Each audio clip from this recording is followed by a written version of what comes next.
How a 4-year-old could have died simply playing on exercise equipment in a modest home. It was a freak accident. Mike Tyson's daughter, Exodus, pronounced dead late Tuesday morning. She had reportedly been playing near a treadmill in the family's Phoenix home when she was choked by the machine's cord. Tyson rushed to the hospital to see her. I'm sure she was scared and suffering, and these are terrible things for any parent to think about their child going through. Police now say the exercise equipment that proved fatal for the 4-year-old was not even turned on. She apparently was strangled by the unplugged electrical cord. Roger, do we know if the child was actually on the treadmill running? Yeah, Larry, I can help the doctor out with that one.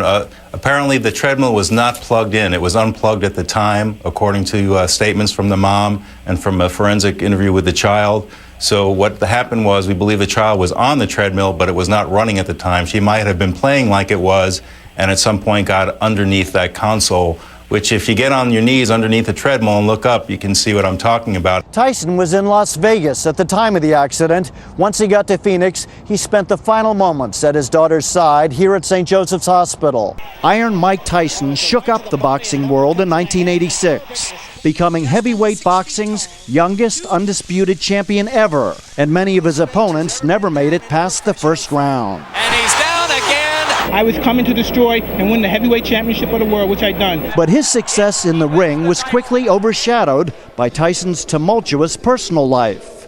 By 1991, his marriage to Robin Givens was crumbling under accusations of abuse. He's got a side to him that's scary. Michael is intimidating, to say the least. I think that there's a time when he cannot control his temper, and that's frightening. In 1992, Tyson was convicted of raping 19-year-old beauty queen Desiree Washington and served 3 years in prison.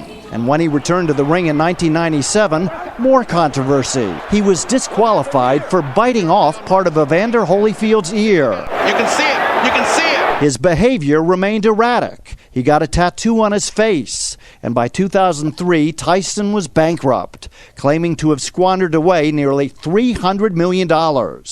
And in 2006, he was arrested for drug possession. May I have your full name?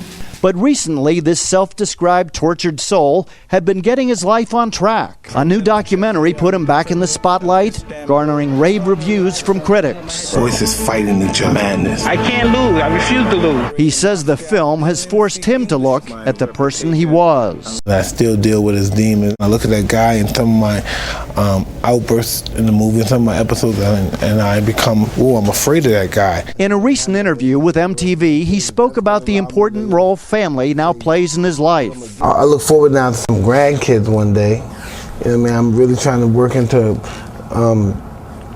recreating my relationship and rebuilding my relationship with my children. I neglected people I was in love with at one time and stuff, and I'm getting the blunt of it right now. A regret and realization that makes this tragedy even more devastating for the man once called Iron Mike.